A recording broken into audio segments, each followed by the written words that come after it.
നമസ്കാരം കൂട്ടുകാരെ. ചോറിൻ്റെ ഒപ്പം ഒഴിച്ചു കഴിക്കാൻ പറ്റിയ ഒരു അരച്ചുകൂട്ടാനാണ് ഇന്ന് ഉണ്ടാക്കാൻ പോകുന്നത്. ഇന്നത്തെ അരച്ചുകൂട്ടാൻ ഉണ്ടാക്കുന്നത് ഉപ്പുമാങ്ങ കൊണ്ടാണ്. ഒരു 6 മാസം മുമ്പേ ഇട്ട ഉപ്പുമാങ്ങയിൽ നിന്ന് ഒരു 3 ഉപ്പുമാങ്ങ എടുത്തിട്ടാണ് നമ്മൾ ഇന്ന് അരച്ചുകൂട്ടാൻ ഉണ്ടാക്കാൻ പോകുന്നത്. അതിനായി ഒരു അരപ്പ് തയ്യാറാക്കാം.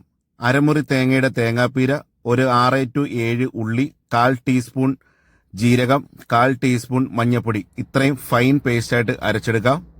ഇനി ഒരു ചട്ടി അടുപ്പത്തേക്ക് വെച്ച് വെള്ളമൊഴിച്ച് ചെത്തി വെച്ചിരിക്കുന്ന ഉപ്പുമാങ്ങ, പച്ചമുളക്, കറിവേപ്പില, ഉപ്പ് എന്നിവയിട്ട് നന്നായിട്ടൊന്ന് വേവിച്ചെടുക്കാം. ഉപ്പുമാങ്ങയുടെ തൊലി ചെത്തി കളയേണ്ടതില്ല.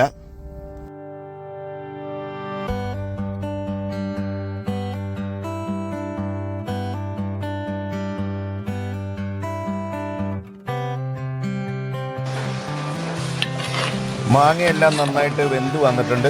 ഇനി നമുക്ക് അരച്ചു വെച്ചിരിക്കുന്ന അരപ്പ് ഇതിനകത്തേക്ക് ഇട്ട് കൊടുക്കാവുന്നതാണ്.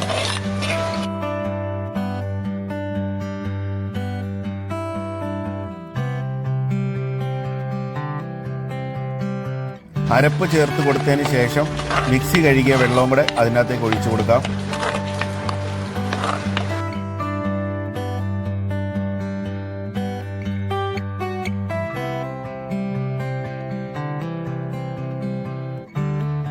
ഉപ്പുമാങ്ങ ഇട്ട് വെച്ച പാനീയമാണ്. അപ്പോൾ ആ പാനീയം കൂടെ നമുക്ക് ഇതിനകത്തേക്ക് ഒഴിച്ചു കൊടുക്കാം.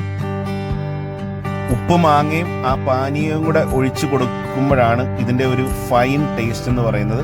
അപ്പോൾ ആ പാനീയം ചേർത്ത് കൊടുക്കാൻ ഒരിക്കലും മറക്കരുത്. ഇനി ശ്രദ്ധിക്കേണ്ട ഒരു കാര്യം, ഇത് ഒരു കാരണവശാലും ഇട്ട് തിളപ്പിക്കാൻ പാടില്ല. ഇത് ജസ്റ്റ് ഒന്ന് ചൂടാവാൻ മാത്രമേ പാടുള്ളൂ. സെയിം നമ്മുടെ മോര് കാച്ചുന്നതും പുളിശ്ശേരി ഉണ്ടാക്കുന്നതും പോലെ തന്നെയാണ്.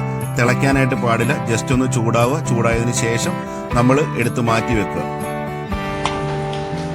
അരച്ചു കൂട്ടാനൊക്കെ കടുക് താളിച്ച് കഴിയുമ്പോൾ ഒന്നുകൂടി അതിൻ്റെ ടേസ്റ്റ് ഒന്ന് കൂടും. അപ്പോൾ ഒരു ഇരുമ്പിൻ്റെ ചീനിച്ചട്ടി അടുപ്പത്തേക്ക് വെച്ച് വെളിച്ചെണ്ണ ഒഴിച്ച് തിളച്ച് വരുമ്പോൾ കടുക് ഇട്ട് കൊടുക്കാം. കടുക് പൊട്ടി വരുമ്പോൾ നമുക്ക് ചുവന്നുള്ളി ഇട്ട് കൊടുക്കാം. ചുവന്നുള്ളി ഒരൊറ്റ മിനിറ്റ് ഇട്ട് നന്നായിട്ടൊന്ന് മൂപ്പിക്കുക. ചുവന്നുള്ളി ഒന്ന് മൂത്ത് വന്നതിന് ശേഷം വറ്റൽ മുളകും കറിവേപ്പിലയും ചേർത്ത് കൊടുക്കാം. എന്നിട്ട് ഒന്നുകൂടി ഒന്ന് മൂപ്പിക്കാം. അതിനുശേഷം നമ്മൾ നേരത്തെ ഉണ്ടാക്കി വെച്ചിരിക്കുന്ന ചട്ടിയിലേക്ക് താളിച്ചു കൊടുക്കാവുന്നതാണ്.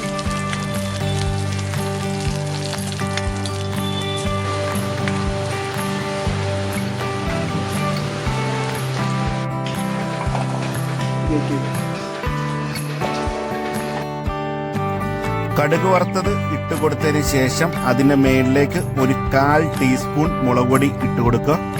ആ മുളക് പൊടിയുടെ മേളിലേക്ക് കടുക് വറുത്തതിൻ്റെ ഒരല്പം എണ്ണയും കൂടെ ഒഴിച്ചു കൊടുക്കുക. അതിനുശേഷം നൈസായിട്ട് നമ്മൾ ഈ വീഡിയോ കാണുന്ന കൂട്ട് ഒന്ന് ഇളക്കി കൊടുക്കുക.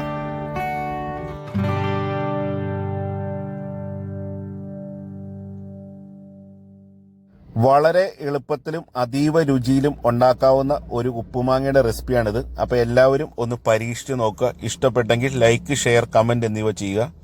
ഞങ്ങളുടെ ചാനൽ ഇതുവരെ സബ്സ്ക്രൈബ് ചെയ്യാത്തവർ സബ്സ്ക്രൈബ് ചെയ്യുക.